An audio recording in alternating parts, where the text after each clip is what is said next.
Pessoal, vamos seguir na nossa matéria de escatologia, analisando um pouco melhor essa ala chamada pós-tribulacionismo, tá certo? Dentro do pré-milenismo, estamos vendo aí muitos esquemas de interpretação dentro do enfoque pré-milenista, pré-tribulacionista, dispensacionalista. E agora vamos dar aí uma analisada no enfoque pós-tribulacionista e como ele se comporta em relação a essas doutrinas que estão sendo analisadas. Em relação ao conteúdo da escatologia, o conteúdo bíblico e como ele pode ser interpretado a partir dessa teoria de interpretação proposta dentro da escola pré-milenista, aquilo que já vimos do pré-tribulacionismo, e agora um pouco da proposta pós-tribulacionista, tá ok? Então a escola pós-tribulacionista, que pode ser subdividida em algumas alas de interpretação, conforme vamos ver aí os seus defensores e as suas propostas, tá certo? Pós-tribulacionismo.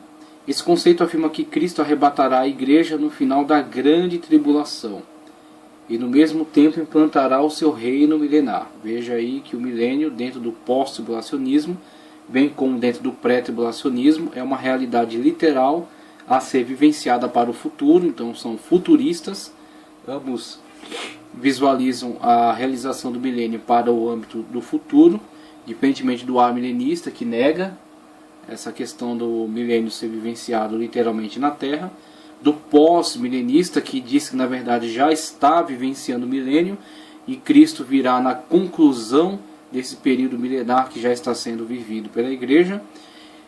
E os pré-milenistas, que lançam a perspectiva da realização do milênio para o futuro, logo são futuristas, sendo os pré-tribulacionistas aqueles que entendem a igreja sendo arrebatada antes do período de tribulação, e o pós-tribulacionista, aquele que entende que a igreja adentra pelo período de tribulação, sendo arrebatada. E aí onde entram as subdivisões.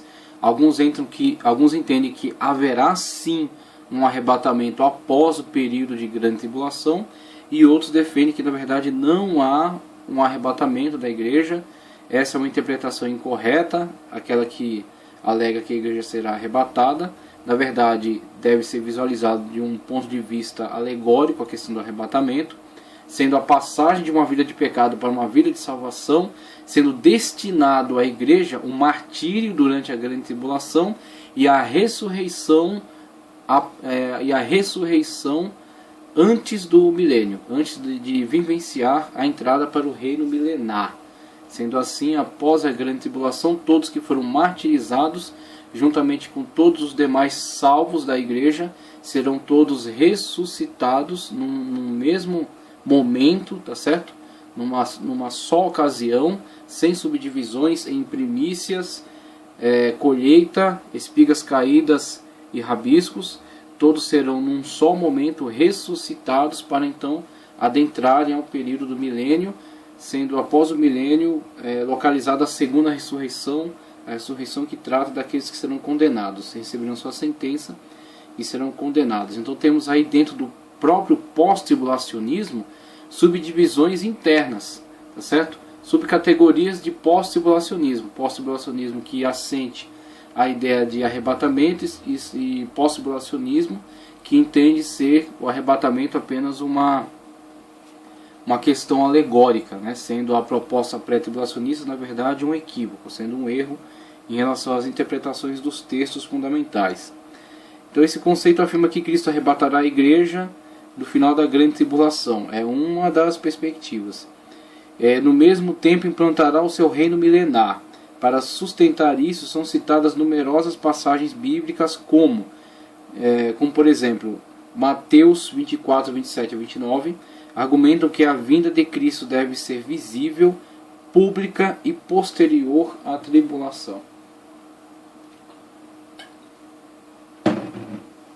Ou seja, o evento visualizado de uma forma prioritária pelos pós-tribulacionistas são aquilo que os pré-tribulacionistas chamam de parousia, a vinda física visível de Cristo quando todos os olhos o verão. O pós-tribulacionista, na verdade, ele prioriza a visão deste evento. Ele não subdivide os eventos distinguindo as descrições textuais. Ele prioriza a visão deste evento.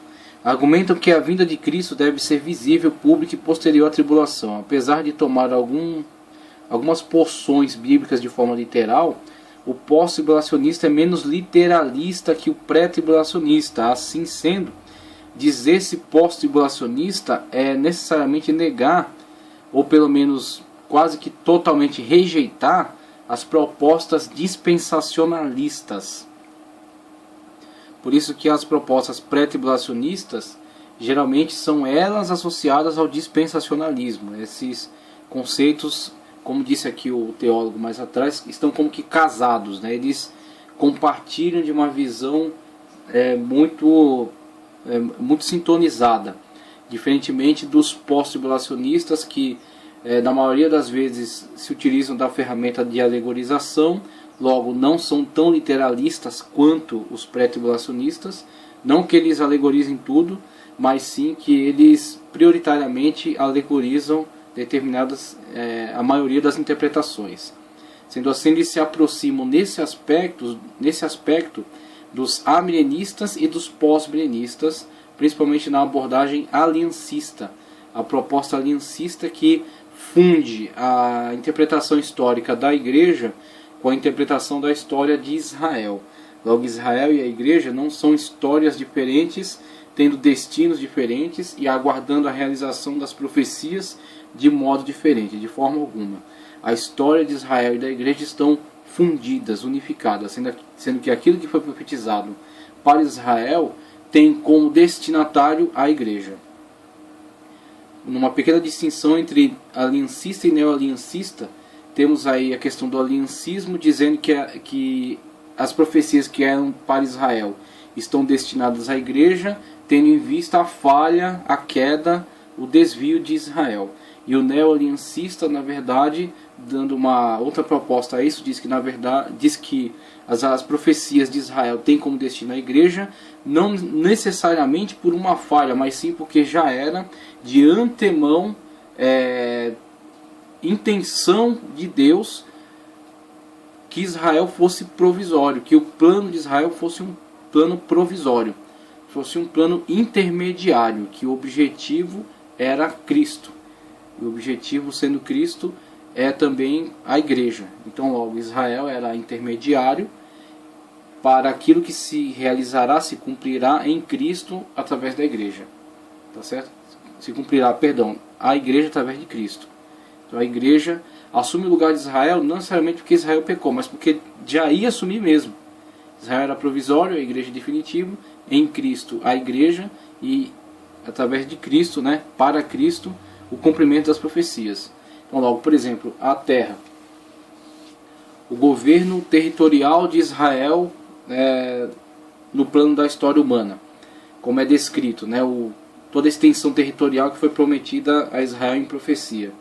O aliancista diz, aí isso foi prometido a Israel, só que Israel pecou, então logo aquilo que Israel ia alcançar como domínio e extensão territorial que foi profetizado a ele, está destinado agora à Igreja. A Igreja ocupará o lugar de Israel e cumprirá a profecia. Isso é o aliancismo. O neo-aliancismo diz, não, na verdade aquilo foi profetizado para Israel, mas já visava a concretização através da Igreja. Tá certo? Então o aliancista e o neo-aliancista trabalham dentro dessas perspectivas em relação ao cumprimento das profecias da Igreja como substituta, né, ou como destinatária natural daquilo que foi profetizado para Israel. E o dispensacionalista não faz essa mistura, não mistura as histórias de Israel e da Igreja. Ele até usa Israel como um referencial, como colocamos mais atrás, Israel como um relógio escatológico, por causa das promessas que estão a se cumprir ainda em Israel e os sinais de que essas promessas estão prestes a se cumprir por causa das manifestações, dos eventos que estão se desenvolvendo ao longo da história, com o ressurgimento da nação de Israel, por exemplo, sendo sinalizado como um reflorescimento da figueira. Então, mesmo Israel sendo para o dispensacionalista um relógio escatológico, um referencial, né, de cumprimento, de sinais acerca do tempo escatológico final, ele de forma alguma pode ser misturado com relação ao contexto histórico da igreja. Israel é uma coisa, a igreja é outra. Existem profecias sobre Israel que serão cumpridas.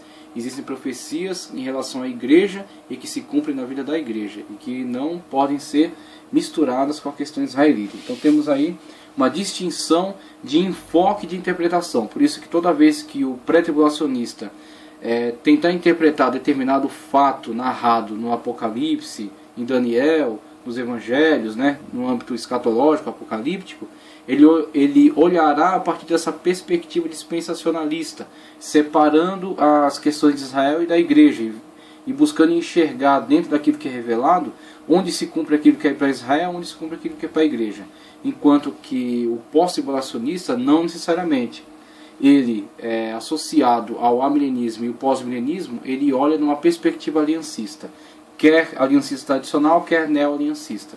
Mas sempre misturando a questão de Israel com a igreja e vendo que aquilo que se cumpre na igreja já é automaticamente a concretização daquilo que havia sido profetizado para Israel. Não necessitando a partir desse enfoque que algo se cumpra através de Israel, que algo especificamente para Israel venha se cumprir no tempo escatológico. Por quê? Se cumprir através da igreja, está realizado, está consumado. Tá certo? Aquilo que foi profetizado para Israel pode se cumprir perfeitamente dentro da história da igreja. Esta é a abordagem aliancista. Visão geral.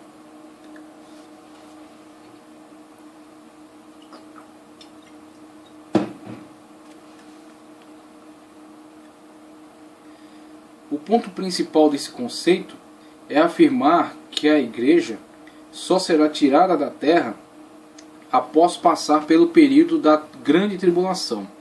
Argumentam os defensores desse conceito que a igreja não será preservada da tribulação. E essa é muito importante, essa abordagem, quando se diferencia a questão do pré-tribulacionista, do pós, e o pré-tribulacionista, a ênfase de que a igreja é livrada da tribulação, e por ser livrada da tribulação, a tribulação não a atingirá, ela não participará, ela não verá a tribulação, porque ela será livrada da tribulação.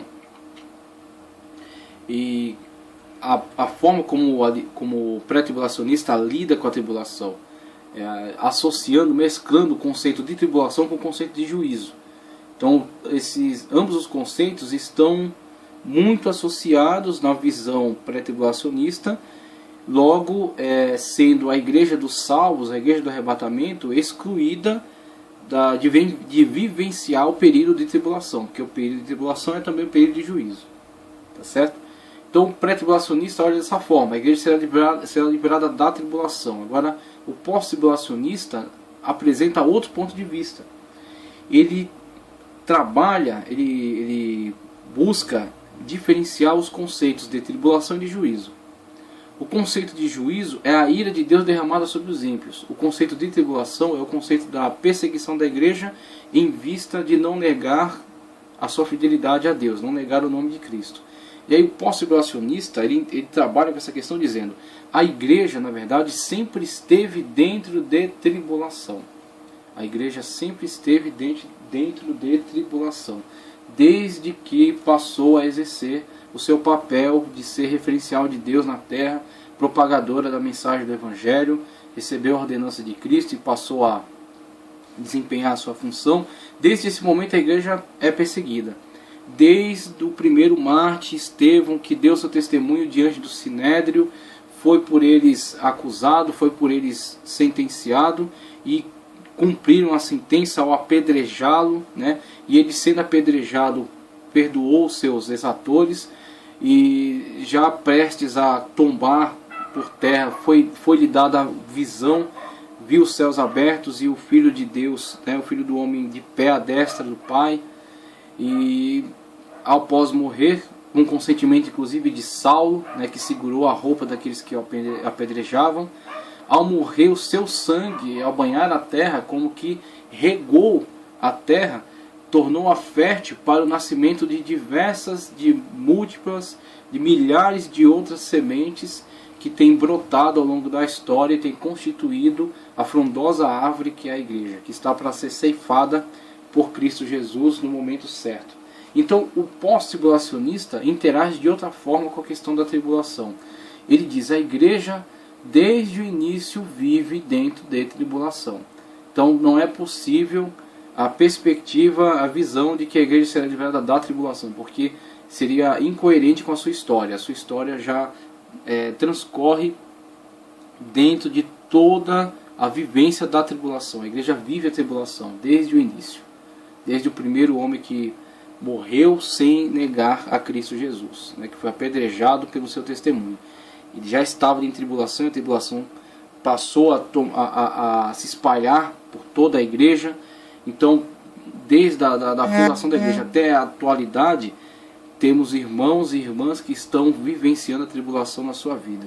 Que estão sendo perseguidos, que estão sendo mortos, que estão sendo torturados nos países da janela 10/40, tá ok? Na Coreia do Norte, no Sudão, na Arábia Saudita, na Síria, tá certo? Em países comunistas, a China, nem tanto na Rússia agora, mas algum tempo atrás, e hoje com certeza ainda tem algumas perseguições, mesmo que veladas, tá certo? Mas a perseguição e as tribulações estão aí. Por isso que o pós-tribulacionista de caráter aliancista, ele encara a tribulação como algo pertencente já à história da igreja. Então ele diz: a grande tribulação é na verdade uma intensificação daquilo que a igreja vivencia desde o seu início. Por isso que é incoerente pensar que a igreja será livrada da tribulação, tá certo? Mas sim, a igreja já está na tribulação e passará a vivenciar uma intensificação. Por isso que surgem aí alas que dividem o período da grande tribulação na possibilidade da igreja vivenciar os 3 anos e meio finais, ou da igreja vivenciar os 7 anos. E alguns alegam até que a igreja vivenciar os 3 anos e meio de grande tribulação é na verdade dizer que a igreja vivencia uma abreviação, como o próprio Cristo disse: se não fosse abreviado, ninguém sobreviveria. Então é isso que Cristo está afirmando com essas palavras. Serão 3 anos e meio de grande tribulação, porque serão uma abreviação de algo que foi muito intensificado e que na verdade já está sendo vivenciado pela igreja desde todo o longo período de sua história. Então, uma coisa é tribulação que vem sobre a igreja em vista da igreja não negar o nome de Cristo, a igreja ser fiel a Deus, tá certo? A igreja ser fiel à sua missão. O resultado da tribulação, como Cristo fala no Sermão do Monte: bem-aventurado vós quando vos perseguirem, injuriarem e mentindo disserem todo mal contra vós. Isto é uma descrição da tribulação conforme a visão pós-tribulacionista. Então, a tribulação é para a igreja e o juízo é a ira de Deus. A ira de Deus não é para a igreja. A ira de Deus é sobre o diabo, sobre os seus anjos e sobre aqueles que se associaram a ele. No caso, o período da grande tribulação é na verdade o período de intensificação da tribulação para a igreja e um período de derramamento da ira de Deus sobre os ímpios. A igreja estará aqui. Sobre a igreja não cai a ira de Deus. Tá certo? Sobre a igreja não cai a ira de Deus.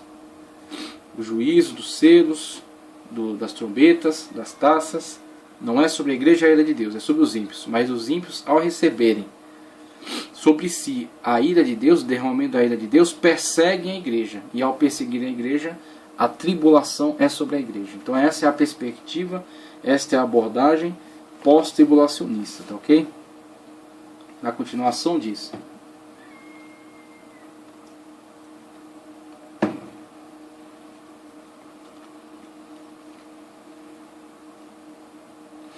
o pós-tribulacionista frequentemente distingue entre a grande tribulação e a ira de Deus. A grande tribulação alcançará a todos os que estiverem vivos durante a sua ação, enquanto a ira de Deus desfechará somente sobre os ímpios e sobre Satanás.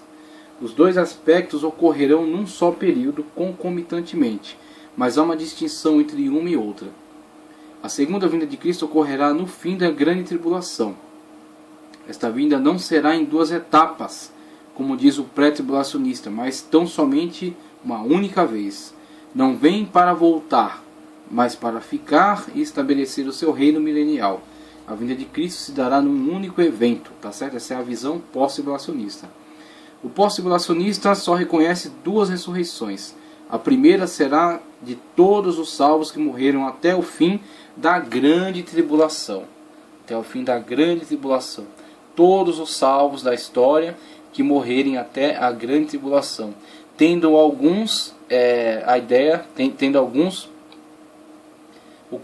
adotando o conceito de arrebatamento após a grande tribulação, e outros não. Outros dizendo que na verdade a história seguirá até que no final do período da grande tribulação, na parousia, todos serão ressuscitados. O evento da primeira ressurreição é na verdade a ressurreição de todos os santos ao longo da história, tá certo? Que morreram de diversas formas, perseguidos de diversas formas ou não, mas que aguardam o grande evento da ressurreição para então adentrarem ao milênio e vivenciarem esse período, né, cronológico ou não, porque essa também é uma visão pós-tribulacionista motivada por essa questão aliancista, que adota uma visão alegórica com relação a muitos trechos bíblicos e que não olha necessariamente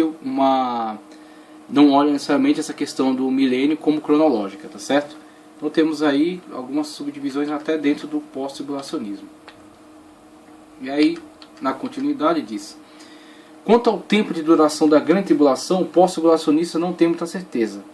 Quanto ao milênio, uns são inclinados a entender com o período exato, mas outros são mais espiritualistas nesse ponto. De uma coisa eles têm certeza, que o milênio será um período de longa duração, sem se importar se seja literal ou espiritual essa colocação.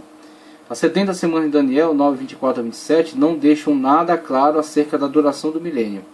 O esquema do reino milenar defendido pelos pré-tribulacionistas não convence por ser obscuro, conforme o ponto de vista pós-tribulacionista dessa interpretação, né? Sem respaldos bíblicos. Por espiritualizar grande parte das profecias do Antigo Testamento, o pós-tribulacionista não vê muitas delas se cumprindo no milênio, como o pré-tribulacionista, que as interpreta num plano literalista. Veja as diferenças aí de abordagem do pós-tribulacionista, motivado pela visão aliancista, tá certo? E fazendo grande uso da alegorização, que eles chamam de espiritualização, e os pré-tribulacionistas, motivado pelo dispensacionalismo, separando, né, as profecias, aquelas que se cumprem sobre Israel e aquelas que se cumprem sobre a igreja, e encarando essas profecias prioritariamente como de uma forma literalista, ou seja, que se cumprirão tal qual foram pronunciadas. Em certos aspectos, o pós-tribulacionista se afina mais com o sistema amilenista, visto que ele entende o texto numa visão mais espiritual do que literal. A segunda vinda súbita de Jesus para arrebatar a igreja sem ser precedida por nenhum sinal é vista como um contrassenso pelos pós-tribulacionistas, tendo em vista que eles falam tanto em efeitos físicos. Se a grande tribulação é um período de 7 anos, logo após isso seguirá um milênio com 1000 anos exatos. Então por que não fixar datas que precedem esses eventos?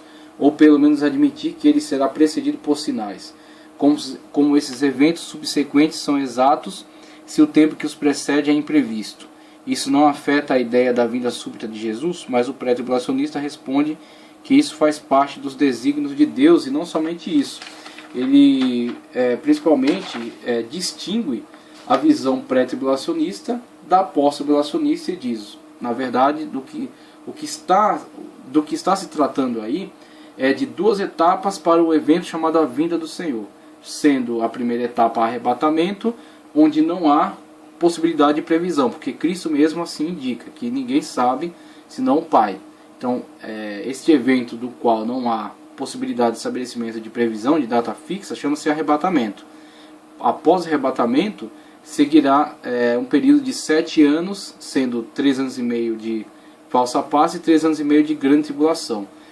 Dentro do escopo deste evento, aí sim é possível datas fixas. Por quê? A profecia de Daniel, na 70ª semana, tendo 69 já se cumprido, e a 70ª aguardando o período de cumprimento dentro do âmbito escatológico, né, do futuro, após o arrebatamento.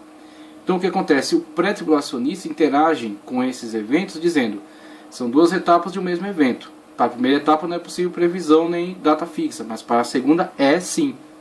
Agora o pós-tribulacionista, na verdade, como ele exclui essa visão da subdivisão em duas etapas, e ele entende que há somente um evento chamado a vinda do Senhor, certo? E esse evento não pode ser subdividido em etapas, é apenas um evento em uma etapa. Este evento dá-se após a grande tribulação. Mesmo que haja um arrebatamento dos mártires, um arrebatamento do que ficou da igreja, né? Daqueles que foram martirizados já estão na glória, e haja possivelmente um arrebatamento do resquício dos cristãos que tenham ficado da perseguição, esse arrebatamento segue-se simultaneamente à parousia, a vinda do Senhor. E na vinda do Senhor, a ressurreição de todos os santos. Então, por isso que o pós-tribulacionista ele entende que é incoerente essa questão de não haver possibilidade de fixação de datas, porque ele mistura essas duas etapas numa etapa só, num evento só. Então o pós-tribulacionista tem essa visão diferenciada da questão da vinda do Senhor. Não há arrebatamento aqui segue-se a igreja ao longo da história, a tribulação que ela já vivenciava desde seu início, é intensificada durante o período de tribulação, quer seja os 3 anos e meio finais, quer seja durante todos os 7 anos, a 70ª semana de Daniel, a grande tribulação, tá certo? Mas ao final dele, os mártires, tá certo? Que foram martirizados ao longo de todo o período, que estão com o Senhor na glória, né? Foram martirizados, estão aguardando para a ressurreição.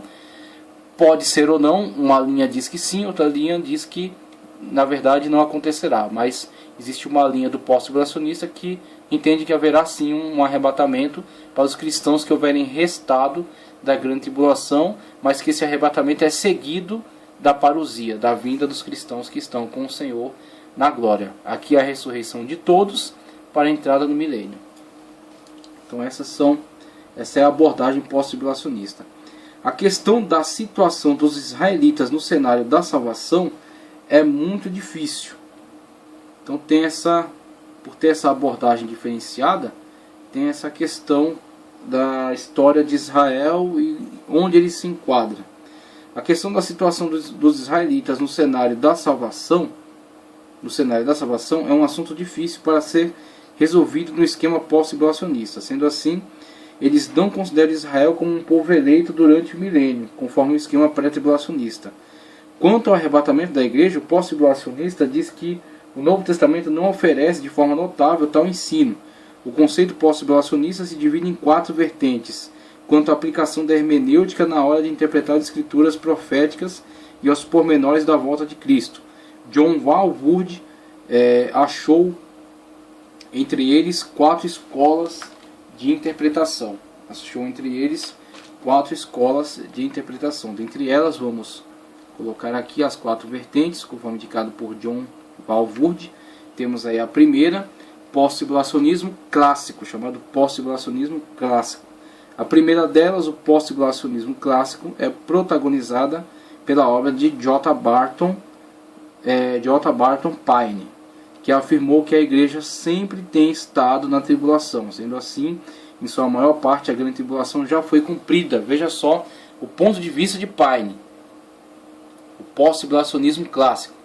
Ele visualiza a questão da tribulação da igreja como uma sequência contínua, uma continuidade, né? Uma sequência ininterrupta que vem desde o início dos trabalhos da igreja, sendo a tribulação vivenciada pela igreja ao longo de todo esse período, a sua intensificação.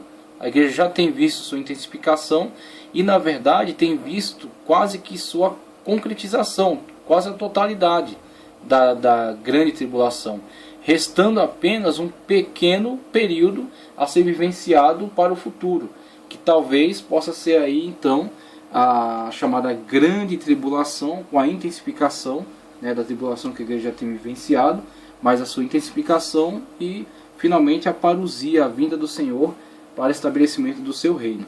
Então essa é a visão de Pine. Pine diz que a igreja, na verdade, já vivenciou quase que todo o período de tribulação, aguardando apenas a sua intensificação final. E aí o segundo ponto de vista,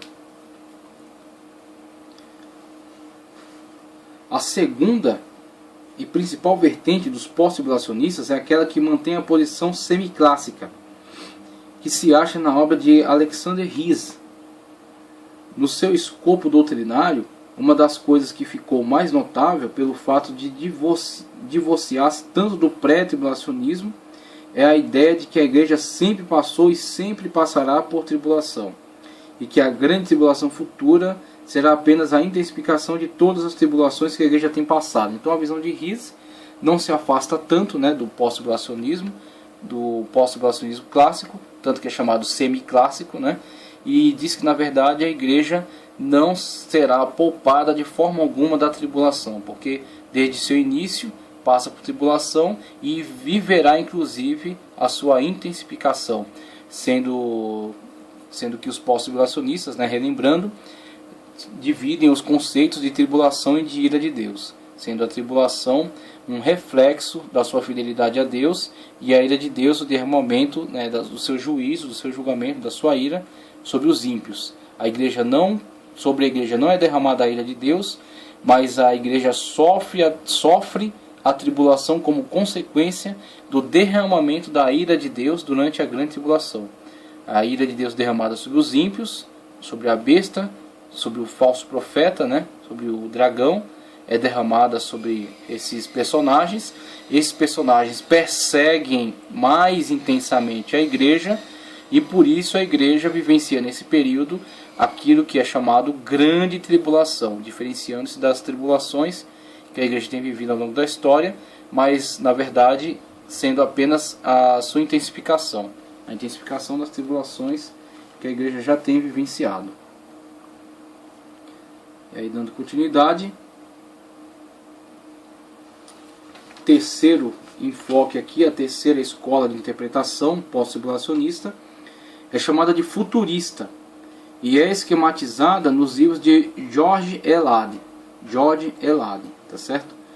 Um competente exegeta. De certa forma, ele concorda com um período futuro de 3 anos e meio ou 7 anos de tribulação. 3 anos e meio ou 7 anos de grande tribulação. Entre a presente era e a segunda vinda de Cristo. Entre a presente era e a segunda vinda de Cristo. Ele se convenceu disso ao interpretar literalmente o texto de Apocalipse 8 ao 18. Então, o que George Elad está concordando aqui é que haverá sim um período específico, escatológico, ou seja, um período para o futuro, e esse período será um período de grande tribulação, podendo ser 3 anos e meio ou 7 anos. Tá certo? Podendo ser 3 anos e meio ou 7 anos. Então, enquanto os outros dizem, haverá, na verdade, uma linha contínua que segue desde o início da igreja até o final, quando Cristo virá estabelecer seu reino. Não haverá grande distinção. Tá certo? George Elad apenas acrescenta, sim, haverá uma distinção e terá um período específico. Não há possibilidade de definir se são os 3 anos e meio finais ou se são a totalidade dos 7 anos. Mas esse período é específico e é distinguido da tribulação que a igreja tem sofrido desde o início. A igreja sofre tribulação, mas futuramente sofrerá um período específico de tribulação. Ao adentrar esse período, que será de 3 anos e meio ou de 7 anos, esse período será diferenciado da tribulação que a igreja tem vivenciado ao longo da história. Esse é um período de grande tribulação e é um período escatológico. E aí a quarta visão é de Walvoord. A quarta visão é de Robert H. Gundry. A quarta vertente é o ponto de vista de Robert H. Gundry, que é chamada por Walvoord de interpretação pós-tribulacional dispensacional. Interpretação pós-tribulacional dispensacional. Gundry sintetiza os argumentos pré-tribulacionistas com a aceitação do arrebatamento pós-tribulacionista. Então, na verdade, o que vemos aí é uma leve aproximação do pós-tribulacionismo com o dispensacionalismo.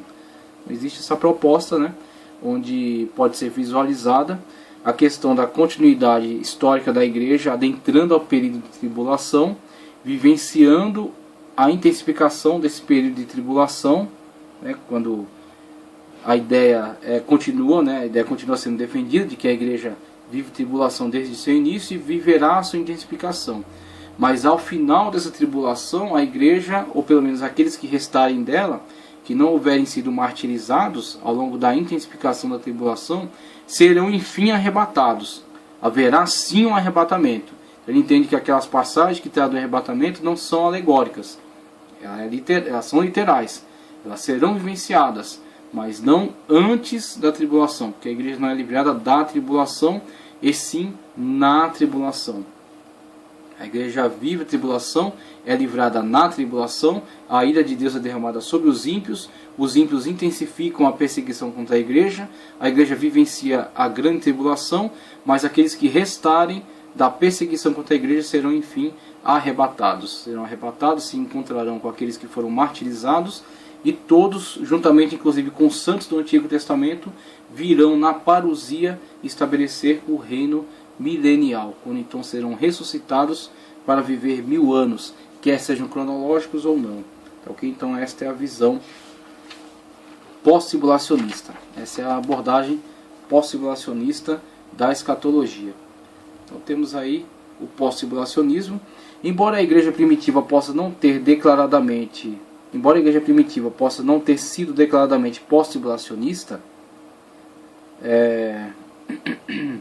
porque a escatologia daquela época ainda não havia sido desenvolvida, parece que havia uma crença mais ou menos parecida com esse esquema em épocas bem antigas, conforme vimos no sistema quiliasta dos pais da igreja, né? O pré-milenismo arcaico, chamado quiliasmo, a continuidade histórica dos 6.000 anos, sendo o 7º milênio também o reino milenial de Cristo, sendo o 7º milênio também o reino milenial de Cristo, né? O sistema quiliasta. Para os pais da igreja não havia nenhuma esperança de uma volta de Cristo antes da grande tribulação. Então é isso que os pós-tribulacionistas leem das declarações dos pais da igreja, né, do período patrístico. Eles leem que nas suas declarações não fica claro em momento algum um arrebatamento antes da tribulação. Quando eles começaram a desenvolver certas ideias sobre a volta de Cristo, nunca colocavam esta antes da grande tribulação. Muito pelo contrário. Esses eventos, como a vinda do anticristo, a grande tribulação e a volta de Cristo, eram vistos num só pacote, como vemos que eram vistos num só pacote, como eventos que se iniciariam mais ou menos na mesma época. Então vimos aí que a leitura pós-tribulacionista das declarações dos pais da igreja, né, do tempo da patrística, na verdade entendiam que eles não incluíam um arrebatamento que livrasse a igreja da tribulação, mas a sua abordagem era que a igreja passa por tribulação, sendo após a tribulação então inserida dentro do reino milenial, tá certo? E sequer sendo mencionada a questão de arrebatamento, mas sim a questão da igreja sair da tribulação e ser inserida no reino milenial. A Epístola de Barnabé, um dos livros apócrifos mais antigos, descreve a igreja passando pela grande tribulação e no final dela Cristo voltando para destruir o anticristo. Nessa epístola há menção em que o fim não chegaria enquanto o Império Romano não fosse subdividido em 10 reinos. Sendo assim, isso não poderia acontecer de súbito, porque naquele tempo o Império Romano estava no seu auge. Isso quer dizer que eles não esperavam uma vinda iminente de Cristo, ou seja, uma vinda de Cristo no âmbito abordado pelos pré-tribulacionistas, quando descrevem o evento do arrebatamento da igreja, a primeira etapa da vinda de Cristo.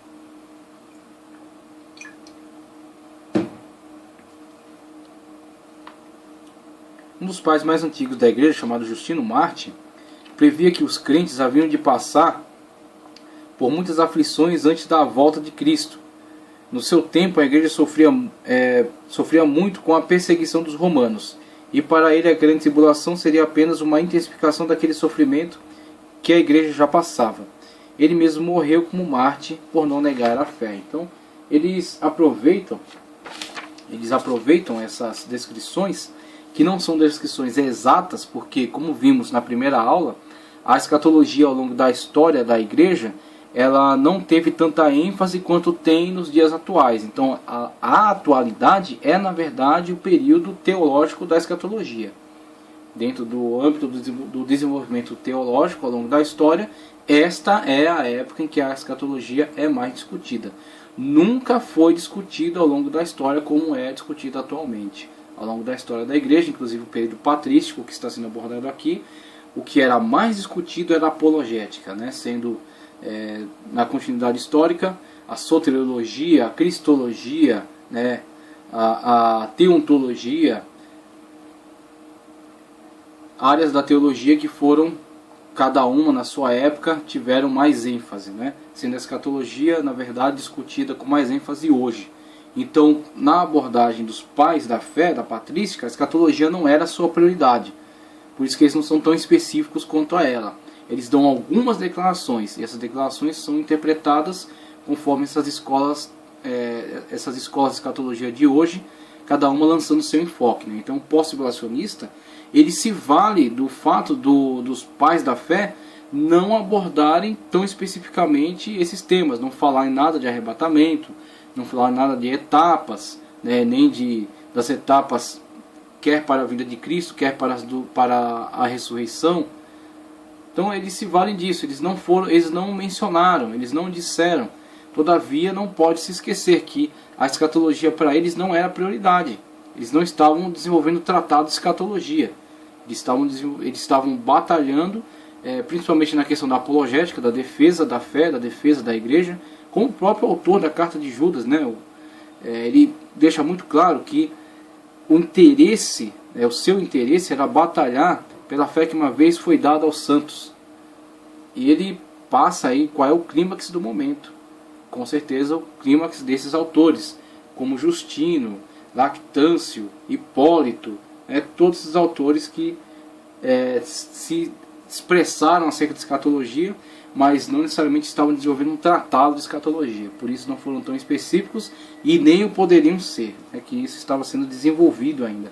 Muito ainda havia-se por estudar e por entender ao longo do tempo, né, ao longo das eras. Então vimos aí o pós-tribulacionista faz algumas leituras e, por ver algumas lacunas, se aproveita delas aí para reforçar o seu argumento. Com a crescente popularidade do dispensacionalismo ascendente, especialmente nos grupos fundamentalistas e conservadores, popularizou-se após a Primeira Guerra Mundial dois conceitos: o amilenismo, tá certo? O amilenismo, conforme está exemplificado aqui, a abordagem mais simplificada da escatologia, tá certo? O amilenismo, e também a abordagem mais alegorizante, o amilenismo, e o pré-milenismo, tá certo? O amilenismo e o pré-milenismo. Pré-milenismo, que temos aqui as duas propostas: pré-milenismo pós-tribulação, né, pós-tribulacionista, e pré-milenismo pré-tribulacionista, tá certo? Dispensacionalista. Temos aí as visões, né, as propostas escatológicas. Dentro do amilenismo, como já dissemos, surge o pós-milenismo. E dentro do amilenismo surge o pós-milenismo, que durante algum tempo tem a proeminência, mas acaba aqui por ser desprivilegiado depois, por causa de alguns dos seus adeptos que terminaram por se envolver em questões políticas um tanto sinistras, né? Com isso tem o enfraquecimento da escola pós-milenista, sendo seus defensores, muitos deles retornando para a visão amilenista. Então temos aí, nessa questão histórica, o amilenismo e o pré-milenismo.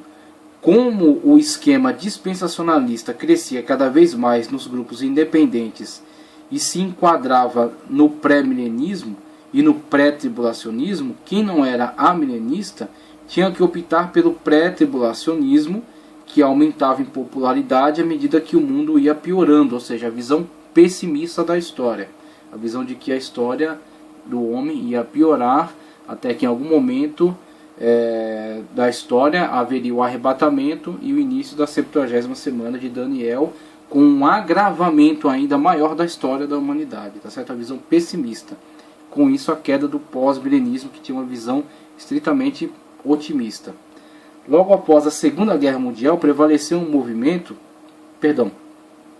logo a Segunda Guerra Mundial, apareceu um movimento que passou a ser conhecido com o nome de o Novo Evangelicalismo. O Novo Evangelicalismo, que embora também professasse a crença no pré-milenismo, ou seja, do milênio futuro, né, do futurismo em relação ao milênio, discordava de muitos aspectos do pré-tribulacionismo. Veja que, da mesma forma como o amilenismo surge como um protesto ao quiliasmo primitivo, que era o pré-milenismo primitivo, né, o amilenismo surgiu como protesto, movimento de protesto, ele surgiu como um antiquiliasmo, e depois ele lança a proposta amilenista sistematizada, né, principalmente por Agostinho de Hipona e por Orígenes, tá ok? O pós-milenista é também uma proposta de protesto ao pré-milenismo pré-tribulacionista, tá certo? Pré-milenismo pré-tribulacionista dispensacionalista.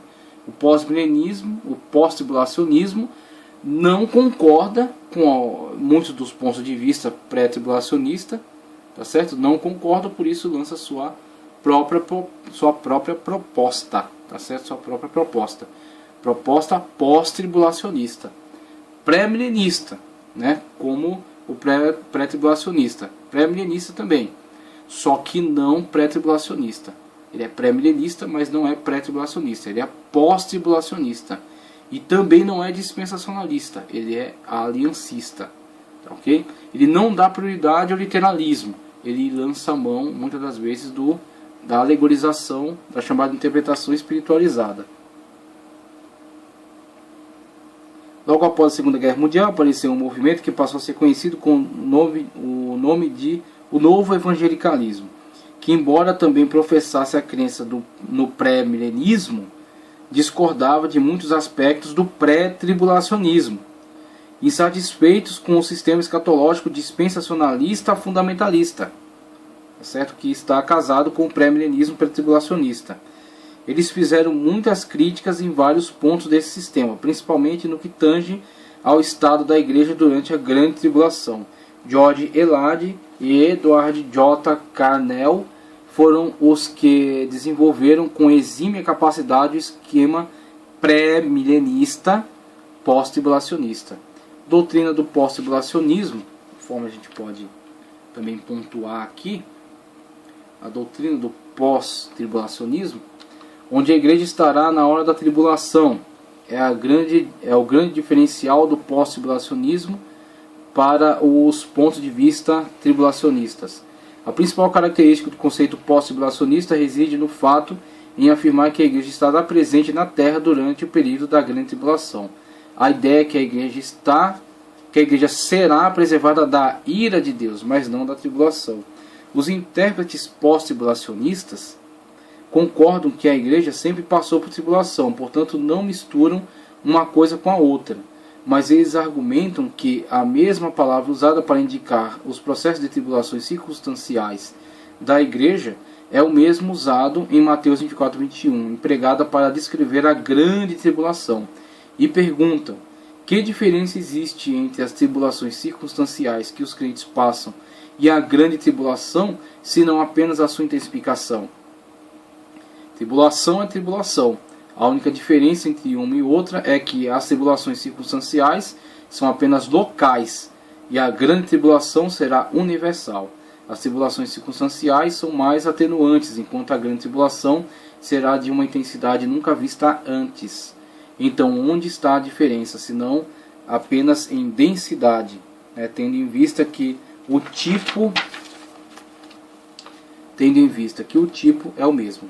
Se Cristo não livrou a igreja das tribulações circunstanciais, ela tem passado em tantos períodos de sua existência, por que a livraria da grande tribulação?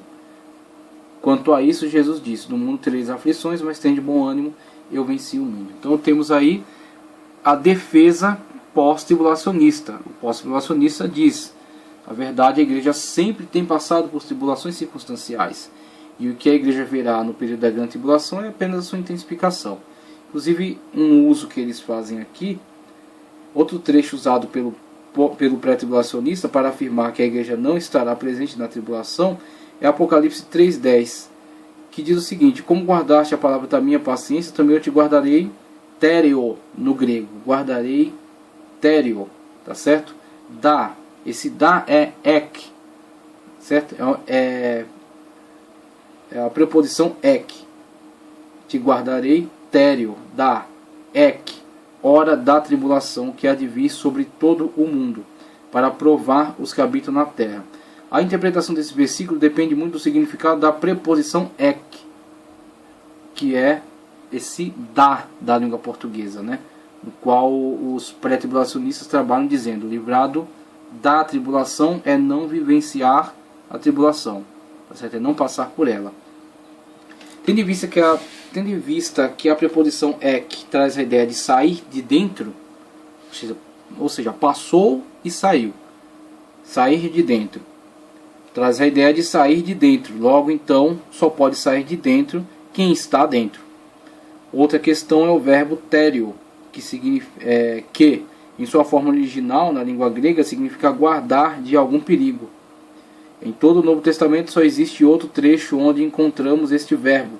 É em João 17,15, onde Jesus disse: não peço que os tire airo do ek, do mundo, de dentro dele, né? Mas que os guarde, tério, do mal.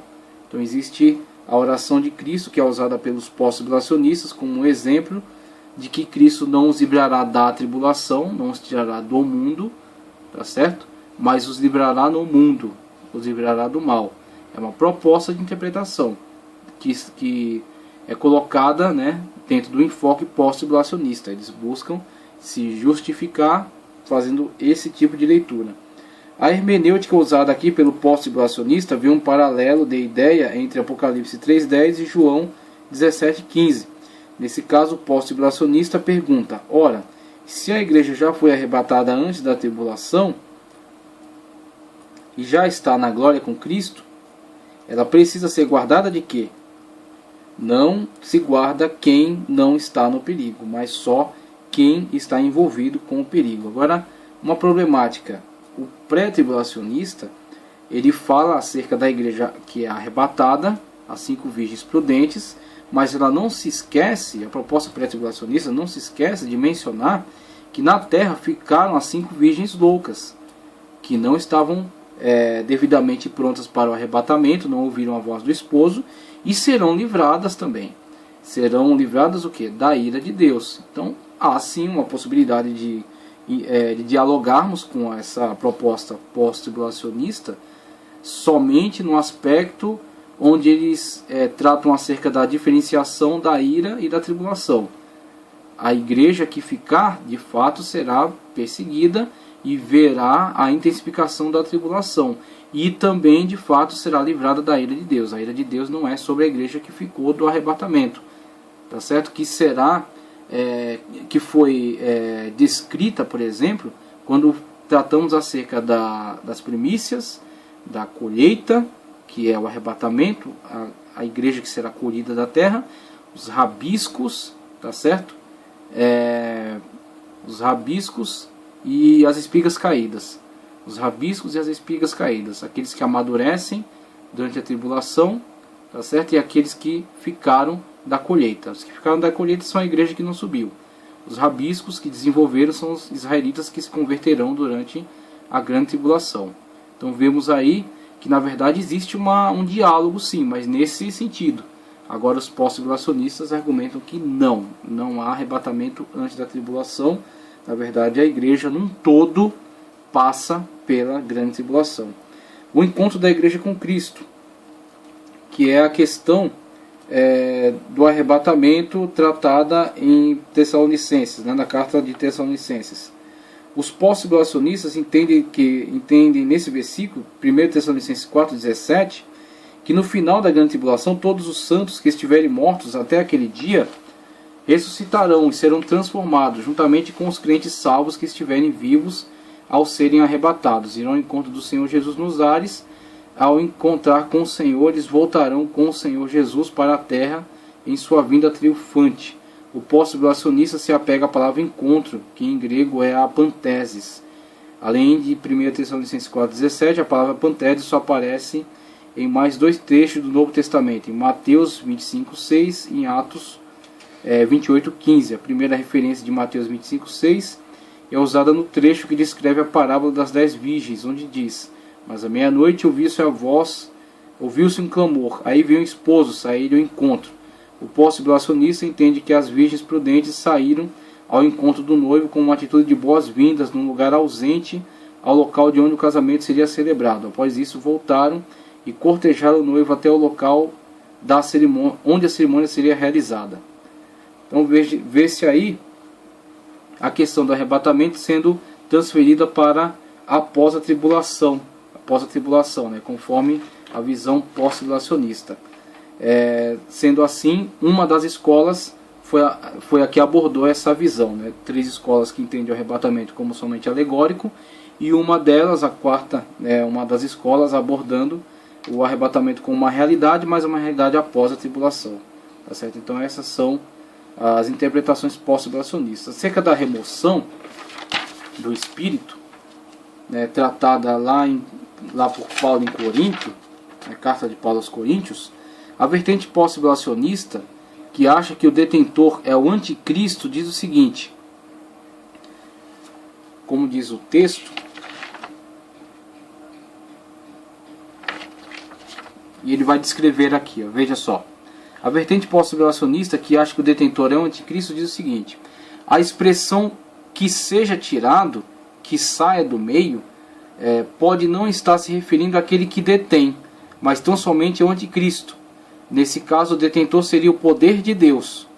E a expressão só poderia ser parafraseada do seguinte modo: porque já o ministério da injustiça opera, mas há quem agora o detém, a saber, o poder de Deus, até que ele, o anticristo, seja afastado. Então essa é uma possibilidade de interpretação para esse texto. Combinando os versículos 6 com o 7, Erickson, baseando-se na interpretação de Lade, montou o seguinte esquema. Versículo 6: e agora sabeis o que o detém, o poder de Deus. Verso 6: para que ele, o anticristo, seja revelado na ocasião própria. É uma proposta de interpretação também. Pois o ministério da iniquidade já opera. Verso 7: somente há um Deus, que agora o detém. Verso 7: até que ele, o anticristo, seja removido do caminho. Mas o próprio Lade admitiu que sua interpretação não traz luz necessária para explicar a questão. Outra vertente pós-tribulacionista, protagonizada por Gundry, entende que o poder detentor é o Espírito Santo, conforme é entendido também pelo pré-tribulacionista. Diz que, embora seja ele retirado, a igreja continua no mundo. Seu primeiro argumento é que sua interpretação já era afirmada por alguns intérpretes da igreja primitiva. Além disso, ele acha que é necessário uma pessoa para deter outra pessoa. Acrescentando a isso, ele acha que, se mudarmos a expressão neutra, o que o detém, do grego to katekon, para o gênero masculino, aquele que detém, rokatekon, fica mais fácil para entendermos a ideia do apóstolo Paulo, visto que a expressão de Paulo no verso 6, ao que detém, é neutra, e a palavra pneuma, espírito, em grego, é um vocábulo neutro. E depois, no verso 7, se referiu àquele que detém, como sendo masculino, visto que o Espírito Santo possui personalidade. O pós-tribulacionista diz que a exegese pré-tribulacionista, na interpretação desse texto, não prevalece, porque não combina com o contexto distante e imediato. O contexto desse texto é Marcos 13:11, onde dá a entender que a duração da tribulação, que durante a tribulação o Espírito Santo, em vez de ser removido a princípio, estará presente, dando poder à igreja para evangelizar o mundo. Nesse período, através da tribulação, que também é chamada de provação, a igreja será purificada de todas as suas impurezas atuais. Portanto, fará o trabalho de evangelização com maior qualidade, produzindo mais do que agora produz. Tá certo? É fato notório que em épocas de perseguição a igreja tem sido mais pura, mais unida e mais amorosa. Então, temos aí a diferenciação com relação àquilo que Paulo fala, que o iníquo se manifestará quando for afastado aquele que o detém. Mas podemos dizer também que o pré-tribulacionista diz: será afastado, ou seja, aquele que o detém. Quem detém? O Espírito Santo que detém o anticristo. Quando ele foi afastado, se manifestará o iníquo. O Espírito Santo é afastado com a igreja que é arrebatada, mas podemos dizer que o Espírito Santo também está presente com a igreja que fica, da mesma forma como estava presente no Antigo Testamento. Não em plenitude, mas sobre aqueles que fazem a obra durante a grande tribulação. A igreja que não subiu no arrebatamento, mas que se converterá e realizará uma grande obra de evangelização, mesmo sendo perseguida. E sobre Israel, que se converterá durante o período de grande tribulação e também trabalhará para Cristo.